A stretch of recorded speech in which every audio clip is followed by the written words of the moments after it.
Okay, hello everyone. Here I want to provide a tutorial on how to display internet speed on Samsung A35 5G device. Well, internet speed indicators provide real-time feedback on the performance of your network.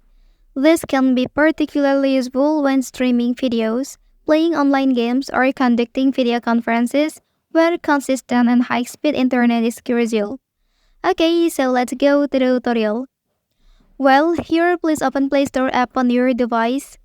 Then type in the search field Internet Speed Meter and download the application. Because here I have downloaded, then I will open the app like this. So, and you can see at the top of your device the internet speed display. And if you want to close it, you can open the app and select the three dots. So, tap stop and exit. Okay, that's the tutorial on how to display internet speed on Samsung A35 5G device. If you are helped by this video, don't forget to like and subscribe to get other information from this channel. Thank you.